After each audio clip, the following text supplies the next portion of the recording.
maritime. C'est la deuxième édition. Cette année, j'ai beaucoup de plaisir à la modérer.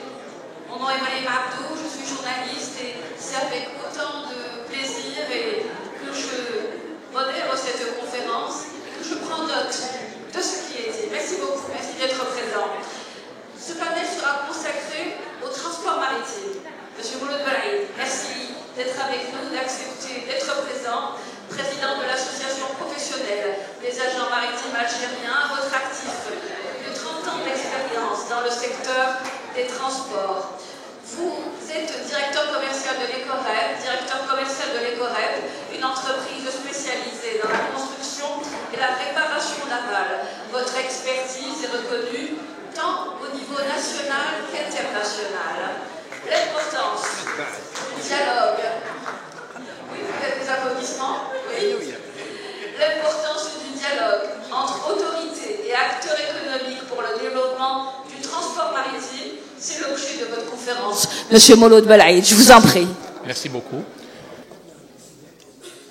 Oui, oh bien, c'est bon. Merci. Messieurs, dames, mesdames et messieurs plutôt. Bonjour, merci.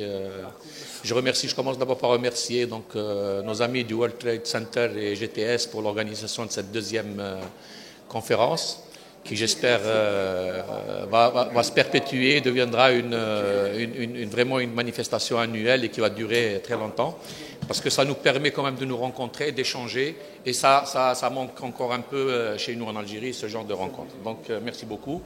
Donc moi, je vais vous ramener un peu, je vais pas parler de technologie, de domaine je vais vous ramener un peu à des préoccupations beaucoup plus actuelles pour nous en tant qu'opérateurs dans le secteur maritime algérien. Donc voilà, donc le thème, j'ai appelé ça donc la collaboration et croissance, le rôle du dialogue entre pouvoir public et acteurs économiques pour le développement des transports maritimes.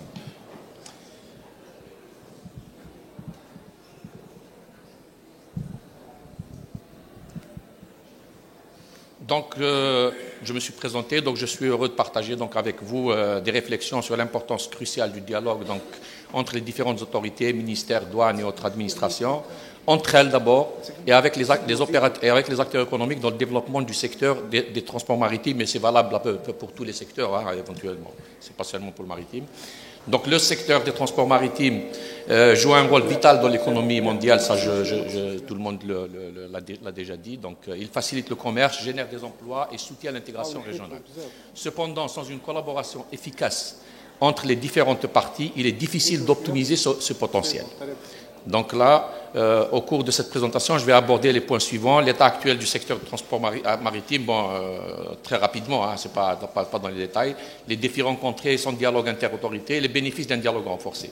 Aujourd'hui, le secteur maritime national est confronté à des enjeux variés, tels que la faiblesse. Actuellement, nous constatons quand même une érosion, je dirais pas la faiblesse, j'ai écrit faiblesse, mais une érosion de la flotte nationale. Nous constatons une congestion, donc la congestion portuaire et la faiblesse des performances portuaires, et une réglementation surtout disparate et non adaptée aux défis existants. Donc ces problèmes impactent non seulement l'efficacité, mais aussi la compétitivité des acteurs locaux. Donc les défis rencontrés, effectivement, en tant qu'opérateurs, en tant qu'association, disons, nous travaillons à développer un dialogue avec les autorités, entre tous les opérateurs donc, du secteur. À cet effet, nous avons donc notre adhésion à la FONASBA nous a beaucoup aidé, parce que nous avons les informations de ce qui se passe ailleurs autour de nous. Donc, et nous essayons donc de travailler avec les autorités pour aller dans un sens qui permette le développement un peu du secteur donc, maritime algérien. Donc le constat, c'est que lorsque les ministères, les douanes, les administrations d'une façon générale travaillent en solo, cela crée des obstacles significatifs, réglementations incohérentes, des règles différentes selon les autorités, perturbent la chaîne logistique et compliquent la circulation des marchandises. Nous avons souvent des réglementations qui sont différentes d'une administration à une autre. Et donc là, souvent, une réglementation vient bloquer une autre et le système reste bloqué. Communication déficiente, le manque d'informations partagées entraîne des retards et des coûts supplémentaires pour les opérateurs et une baisse de la performance. Par contre, le bénéfice, par contre, l'existence d'un dialogue renforcé, donc qui permet quand même d'harmoniser les réglementations. Et ça, c'est la chose un peu disons que c'est un peu le but un peu de notre association, parce qu'actuellement, nous souffrons quand même d'une certaine incohérence dans les réglementations. Optimiser donc les opérations, une meilleure coordination des actions permet de réduire les temps d'attente au niveau des ports, d'améliorer les performances. Encourager l'innovation. En travaillant ensemble, il devient plus facile d'identifier et de mettre en œuvre des solutions novatrices pour moderniser le secteur. En résumé, le développement du secteur des transports maritimes d'un pays dépend largement d'un dialogue constructif entre les différentes autorités et les opérateurs économiques. Cela est valable pour notre pays. En favorisant la collaboration, nous pouvons surmonter les défis actuels et libérer le potentiel économique de notre pays. Notre association milite donc à ce niveau-là. Je dirais qu'actuellement, nous sommes dans une phase où le dialogue est enclenché, disons, avec les autorités. Nous sentons réellement qu'au niveau des autorités, il y a une vision, donc il y a une intention et une envie de développer le secteur des transports maritimes dans toute sa complexité. Nous avons vu actuellement, il y a eu quelques ouvertures donc avec les nouvelles compagnies qui rentrent en activité, des privés dans le domaine des transports maritimes, donc voyageurs. Il y a eu aussi, des demandes pour la marchandise. Il y a eu une ouverture sur l'aérien aussi. Donc il y a des choses qui se font. Le contact y est actuellement. Donc notre association milite pour un dialogue constructif et inclusif entre toutes les parties concernées, autorités, administrations, ports et associations, opérateurs du secteur. Ceci, pour nous, est un gage de développement rapide et pérenne du secteur maritime.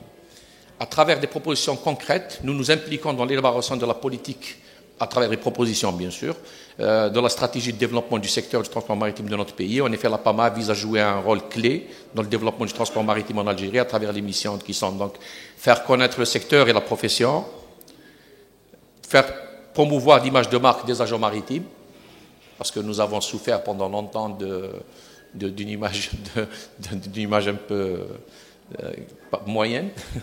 Donc, promouvoir l'image, participer à l'amélioration des compétences et des connaissances professionnelles du métier, formation et certification.